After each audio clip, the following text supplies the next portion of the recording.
Okay, so before I get to talk about all these 11 games that is going to be happening on week 31, and obviously all 11 of these games have a lot of either playoff implication or elimination implication in it.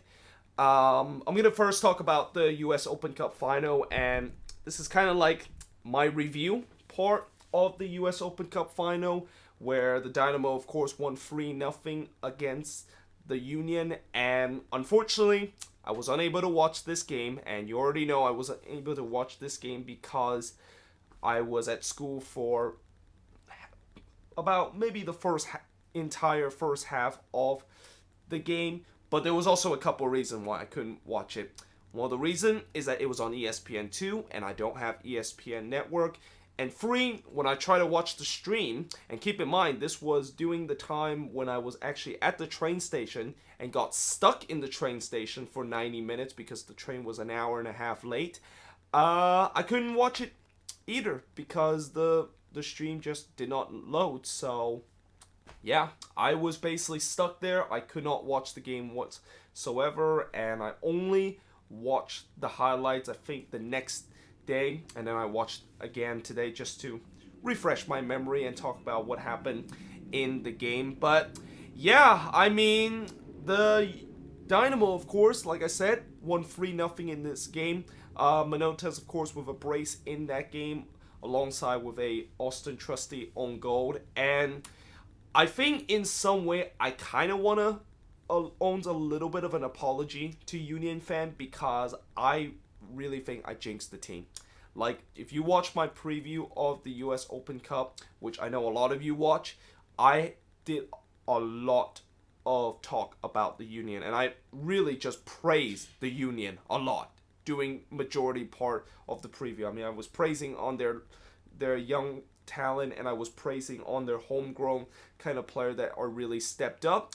And then when they come into this game, yeah, none of them really stepped up whatsoever. And, you know, it's kind of, I would say that it's kind of, I didn't really intend it to trying to jinx the team. And I know the Union has had a long history of failure. I mean, well, not really a long history, but when you look at the entire kind of 7 or 10 year of existence of the Union, they have not really won anything whatsoever. They haven't even won a single trophy yet, and they have no success whatsoever in the playoff. The 3 times that they were in the playoff, they all lost in the first round. So this was a team that was known for, whenever the big occasion happening, they always tend to blow it. And yet again, it showed once again. This time they blew it again, and it also shows once again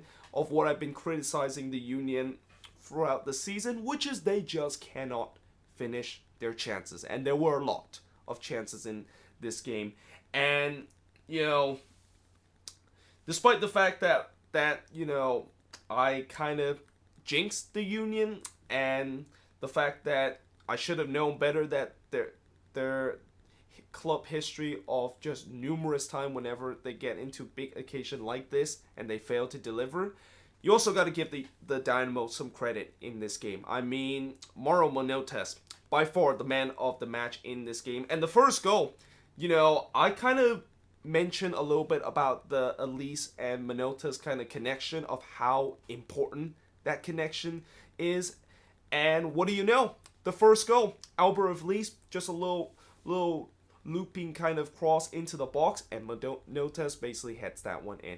I mean, that is just a classic example of the Elise Manotas kind of connection. And then Mauro Manotas in the second goal does it on his own. He basically dribbled across a couple of Philly defender before slashing that one that hits the post and basically puts it into the back of the net. And yeah, I mean, at that point it was 2-0, and at that point you were thinking that the Union was kind of in deep trouble a little bit, and it was pretty much game, set, and match in the second half when Austin Trusty, of course, scored an own goal. And it was kind of an unusual own goal, because originally when Kyoto goes forward and shoot on goal that was saved by Andre Blake. Trusty literally decided to just kind of tapped it into the back of the net. I mean, that would have been a great finish if he was playing for the Dynamo, but unfortunately, he's playing for the Union, and he basically, unfortunately, tapped it into his own net. I mean, it happens to defenders, and, when you're kind of a young defender like Austin Trusty has, that can definitely sometime happen, but it was a huge blow for the Union at that point, because at that point, it was pretty clear that there was no going back for them, despite the fact that the Dynamo have shown that they tends to be very soft in the last 10 minutes. There was no way they're going to blow a 3-0 lead, and the Union looked just completely defeated after they went down 3-0, and yeah, I mean, in some way, I kind of felt sorry for the Union now, the fact that they lost another cup final, and now they have to they got to forget about that quickly, and they have to go on a road trip on Saturday, and they have to play Columbus, and that is a huge game for the Union in a sense of playoffs and also seedings too. But either way, with that being said, let's actually get into the 11 games. Want to try to get to it as quick as possible because, one, don't want to make this a super long video, and two, you remember what I talked about in the preview of how I've been just incredibly busy with schoolwork? Yeah, I want to quickly do this one so that I can get back on doing my schoolwork.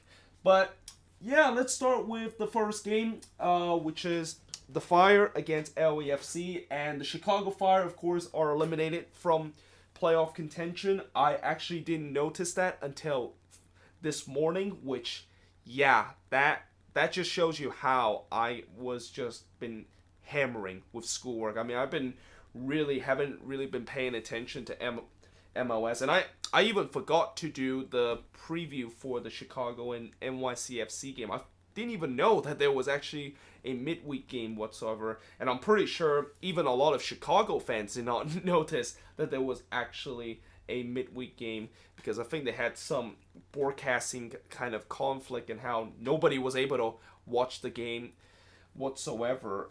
But yeah, the Fire, of course, are eliminated from the playoffs, which means that I will, of course, be doing a moving forward series. It's probably not going to be tonight because I'm still going to be hammered by schoolwork. It's probably going to be tomorrow afternoon, where I am going to be talking about the moving forward series and talk about what went wrong for the Fire and what went right and what are they going to do moving forward.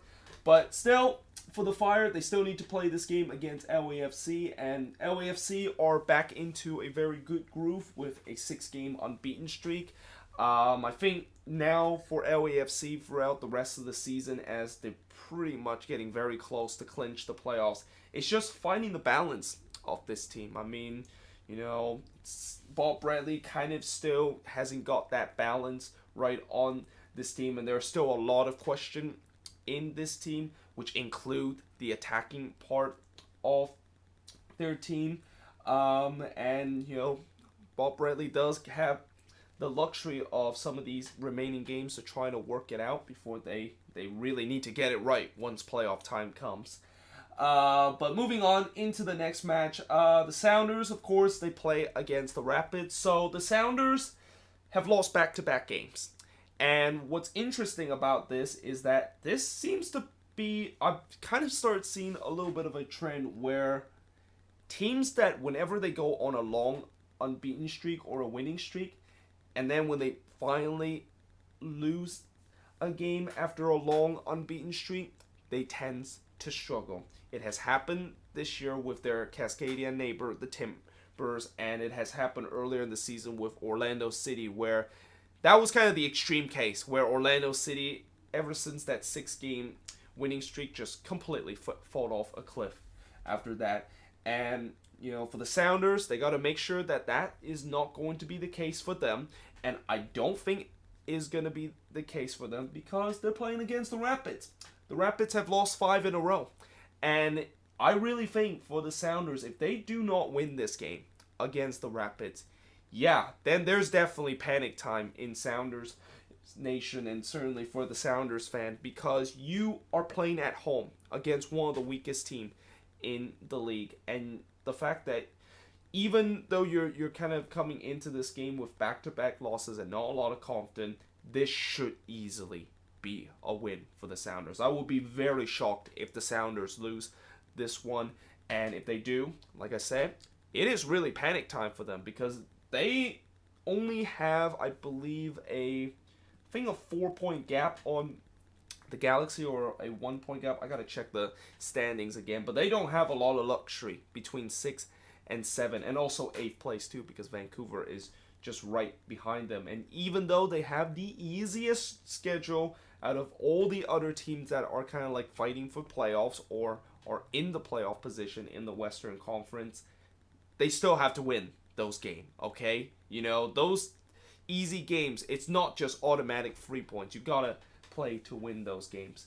But yeah, moving on into the next match, and this is probably one of the two biggest match of this weekend. The other, of course, being the Red Bulls versus Atlanta, which I, of course, will be talking about it. But this is the one that I've been looking forward to for a very long time because I've been keep talking every single episode, and that, of course, is the Eastern Conference playoff kind of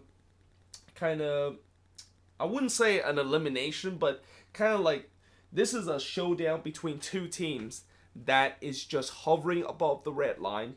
And this is a game that for DC and Montreal, of how for the last 7 weeks people talk about who's going to make it in. Is it Montreal that's going to be in that 6th spot, or will DC able to climb to that 6th spot? And I really think this game is the moment of truth. I mean, this is a game that both teams definitely needs to win, but unfortunately one of them can only win because, you know, you can't have both team winning a game unless, of course, is a draw. And even in a draw in this game, I think it will still favor DC because keep in mind, DC does control their own destiny coming into this game. Despite the fact that DC are 5 points behind Montreal, they have 2 games in hand over Montreal. And you know, if DC, of course, win, they'll be 2 points behind Montreal with 2 games in hand. And if that happens, then yeah, if you're a Montreal fan, you are fearing the worst, that you're going to probably get past. And if Montreal wins, they'll be 8 points ahead of DC, and they will reclaim their position of controlling their destiny in the playoff. I mean, it just does not get any bigger than this for both of these teams. And I'll even throw in New England into this conversation too, because New England is still kind of sort of alive in this conversation too. I mean, they're not that far from behind. I think they're also tied with DC right now in 7th position, although DC does have a game in hand over New England. You know, if you're a New England fan, I'm pretty sure they will root for DC in this game, because if DC win this one, and if New England can beat TFC in this game, that means you're going to have Montreal with only a 2-point gap over New England and DC. And keep in mind, New England play Montreal in the last game of the season, and that could potentially really determine who's going to make the playoffs and who is going to fall out of the playoffs. So yeah, it just does not get any bigger than that, as I repeat myself again. And you know, it's going to be very fascinating to see who is going to win this one. You know, if I have to predict who could potentially win this one, I would give DC the edge, because DC are playing at home over Montreal, although this is a Montreal team that has been really hot lately, both home and away.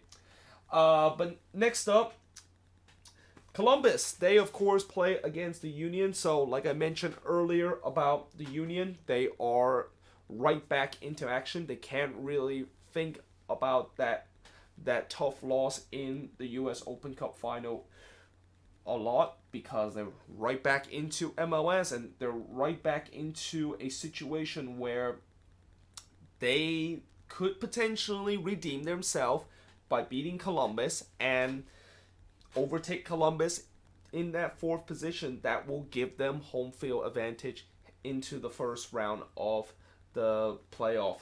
And, both team, of course, like I said, separates by 1 point.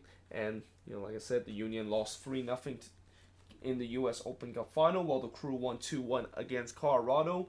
And, like I said before with the Union, this is a team that, this is going to be a tough one for them because, after losing a cup final and then jump straight back into this, and especially the fact that this is a road game, it's going to be really tough, and they really need a lot of resilience to try to come back and maybe get something out of Columbus. Certainly Columbus would be heavy favorites coming into this game because of what the Union has done. But at the same time, we'll see if the Union can kind of show that resilience that they have shown a couple of times this season and just pick themselves up quickly to try to stay in the, well, I wouldn't say stay in the playoff conversation because they're already over that, but they're just stay in a position where they're definitely going to make the playoffs and they could potentially get home field advantage in that first round. And one thing the Union does not want to do is that the worst case scenario for them is that they lose this game and then things just snowball from them. And they'll just do something that they did 2 years ago where they did make the playoffs back in 2016, but they went on a horrendous bad stretch down the road, and that bad stretch carried them into the playoffs, and they just quickly exit the playoffs. So that's the worst case scenario for the Union, and I don't want to really kind of emphasize that because if you're a Union fan watching this video, you probably have already disliked this video. Consider how many negative I have talked about your team. So yeah, just kind of now let's just move on and actually now talk about New England, who, as I mentioned earlier about this game, this game does have some implication to them too because, if DC does win that one, they will be only 2 points behind Montreal if they can win this one against TFC. And for TFC, this is an elimination game for them. If they do not beat New England, then they are eliminated from the playoffs, although I'm pretty sure a lot of TFC fans know that they are going to eliminate from the playoffs. But for the Revs, this is a must-win game for them. Because if they do not win this game, then yeah, it gets a little bit kind of sticky in terms of their playoff hope, which, I will give credit to the Revs for kind of revitalize their playoff hope and get back into this conversation of potentially getting that 6th spot, but really, they still have a lot of tough games down the road, and since this is an away game for New England, yeah, this is going to be definitely tough, and which is why last week when they play against the Chicago Fire and how, I didn't do the review last week, but I would have said that was a huge blow to the Refs in terms of their playoff hope because that was a game that they have to win. It was at home. It was against the worst team in the Eastern Conference. Well, actually one of the worst team. Right now Chicago is the worst team right now, but they were playing against one of the weakest team in the Eastern Conference, and yet they still managed a draw. And that was supposed to be the easiest game down the stretch for them. So yeah, I don't have a lot of hope that the Revs can potentially pull something off in this game against TFC, but at the same time, you have to win this game if you want to stay in this conversation of maybe sneaking into the playoffs. Speaking of elimination, that's what Minnesota would also be facing. Minnesota, of course, will be eliminated if they lose to NYCFC, while NYCFC has clinched their playoff spots with a win against Chicago. And, for NYCFC, I don't know if there's really kind of much that they need to play for, considering the fact that I think most likely they're going to stay in that 3rd position unless they just continue to go on a really bad kind of run that they're in. And I think maybe the only thing that they're left to play for is that they got to try to right the ship and try to get some wins and get some confidence coming into the playoffs, because this NYCFC team, ever since Patrick Vieira left has been a nightmare for them. I mean, they have lost game, they have dropped points like we have never seen them before, and it just seemed like ever since Dom Torren has come into the squad, he has pretty much not done a good job coming in to this team. And partially that has to do with the fact that this team is still trying to get the philosophy of how Dom Torren want his team to run. But at the same time, you know, when you go on this bad stretch coming into the playoffs, yeah, that is definitely not a good recipe for success of actually going far in the playoffs. And I'm going to mention it again, as I mentioned in the preseason, NYCFC needs to do something this season in the playoffs. If they don't do anything in the playoffs, then it's going to be another failure, because that's been the case for them ever since they come to MLS. They just cannot get over the hump of that first or even the second round of the playoffs.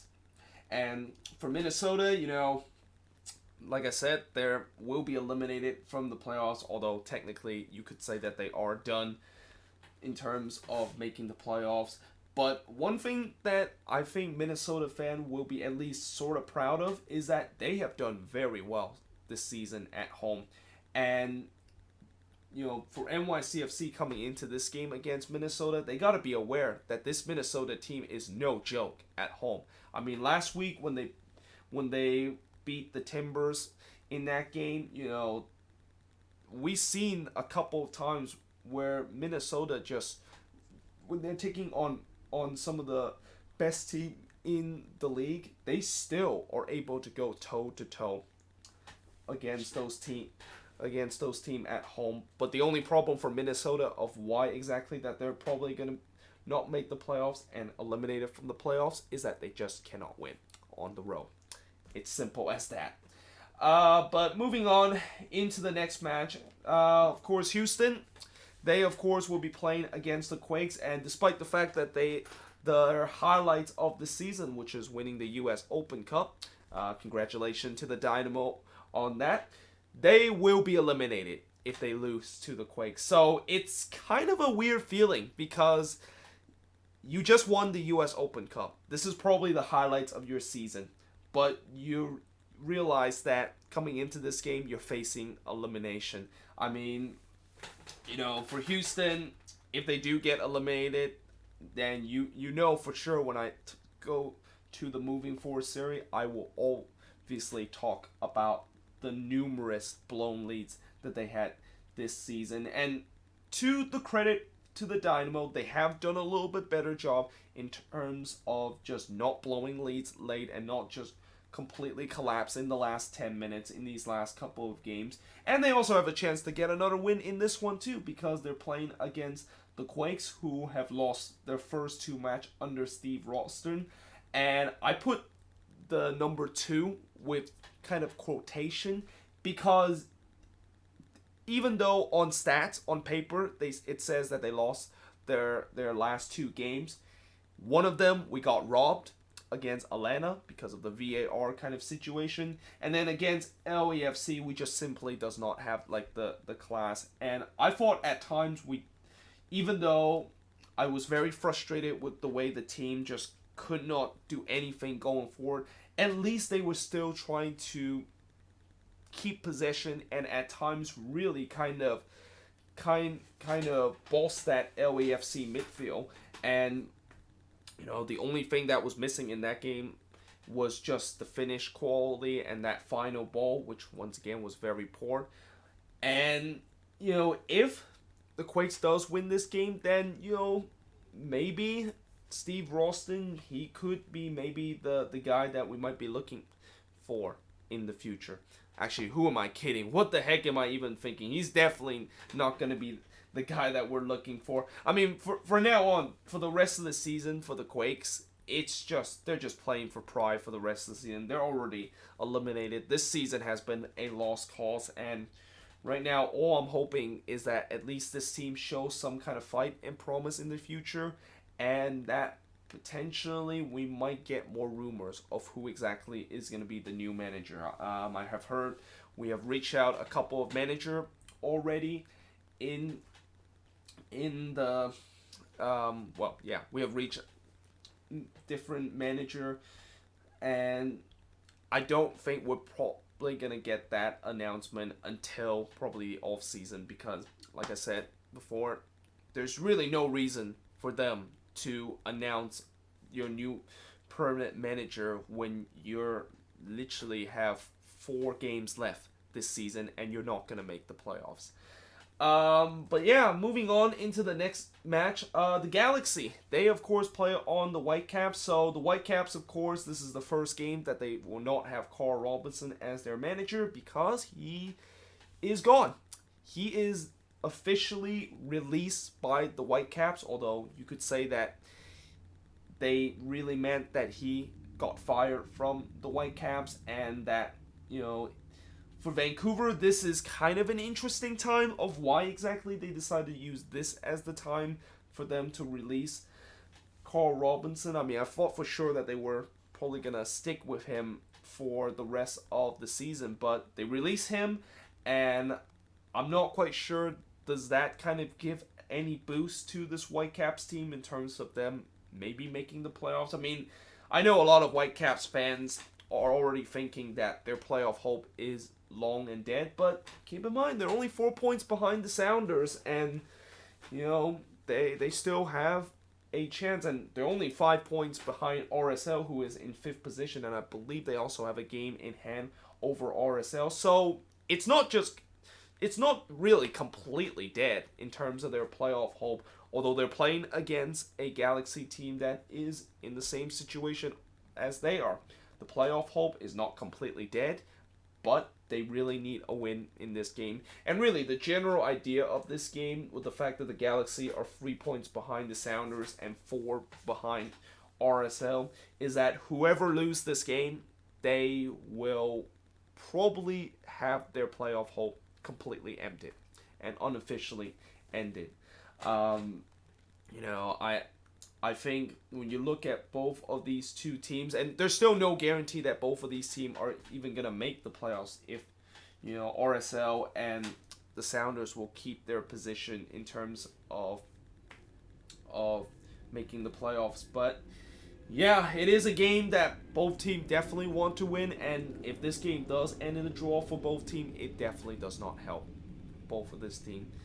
But moving on into the last 3 games of this week, Portland, they of course play against Dallas. So Dallas of course will clinch the playoffs if they can able to beat or even get a draw against Portland. Well, Portland of course lost 3-2 to Minnesota, and their road woes just continues. I mean, Portland's this season on the road has been just really bad. And the good news for the Timbers is that they are playing at home in this game, and home games are usually the games that the Timbers usually win. Although one thing that I am worried about this Timbers team heading into the playoffs is that what happened when they head to the playoffs and they have to play a road game. Like, when we've seen it so far this last couple of games and so far throughout the season, when they go on the road, they lose really badly. And it's not just they lose tidily, it's really badly, pretty much. So, yeah, that might be a thing that the Timbers might worry about when playoff time comes. But other than that, I think they have a chance to bounce back from that loss against Minnesota, since they do very well at Providence Park. And Dallas, of course, they will clinch a playoff spot if they can get a win or a tie, although I don't know if that is going to happen against a Portland team that is very good at home. But yeah, moving on into the next match, the game of the week, the Red Bulls taking on Atlanta, and this of course is pretty much the decider for the Supporters' Shield race.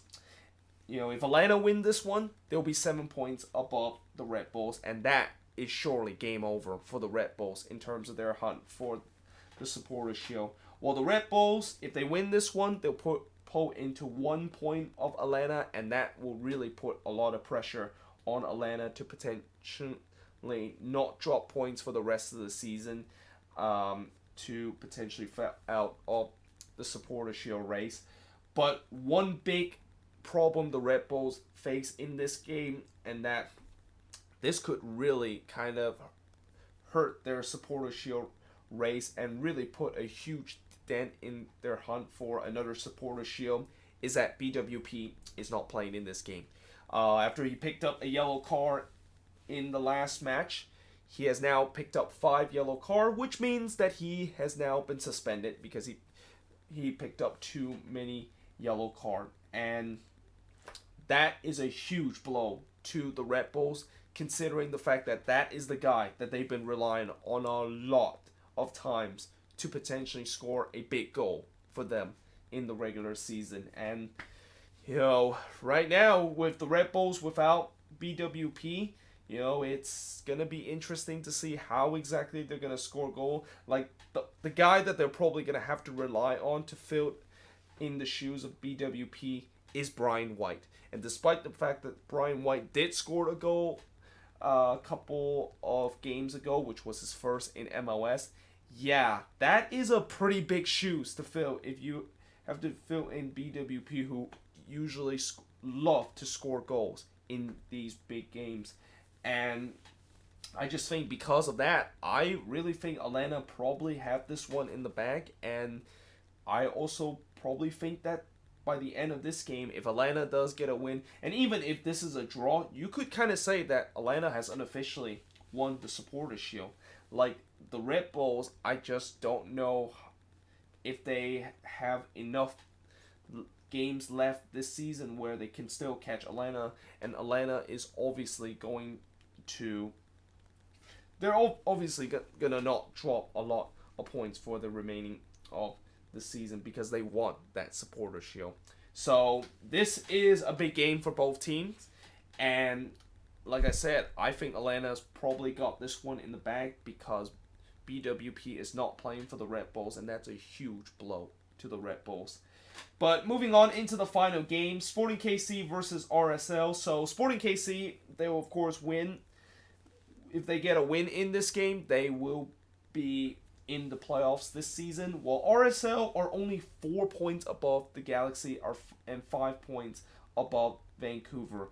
And if there is one team besides the Sounders that is worried about missing the playoffs, it would be RSL. And I could argue RSL should be the more worried team than what the Sounders is, because RSL does have a bit of a tough stretch coming down these last couple of games. And the fact that this is a road game for them. And we've seen a lot of times where RSL this season just cannot win on the road whatsoever, which is also goes back to that Minnesota game a couple of weeks ago and how that was a huge point drops for RSL. Like, they literally needed those 3 points if they want to boost their chance of making the playoffs, and the fact that they didn't do that, and how I've been saying that if RSL keep dropping points at home, they are in serious trouble of missing the playoffs. And when you look at the Galaxy and Vancouver, and if they start to get momentum going, if you're an RSL fan, you are definitely going to be worried. And let's say if RSL is going to lose this one to Sporting KC, the Galaxy would be 1 point above them. And I think that both of them have played even game, and that will really put a lot of pressure on RSL. And Vancouver would also be, they would be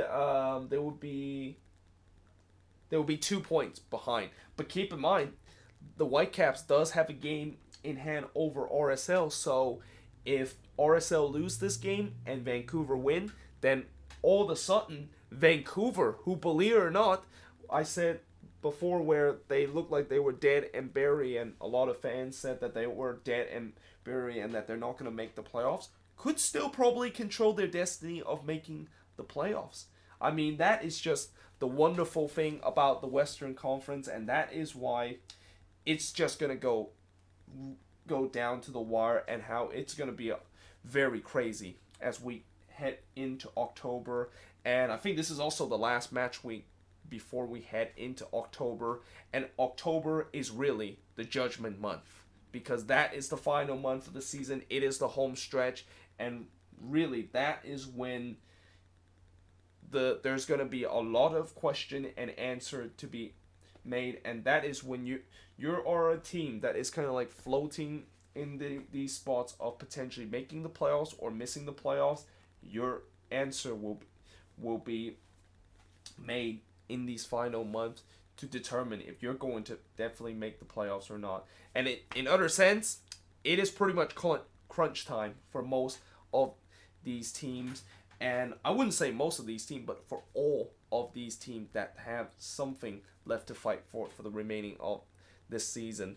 But yeah, that is pretty much it for my preview of match week number 31. Let me know in the comments below, what do you think about all these 11 games? And also leave a comments below of what do you think about the US Open Cup final game.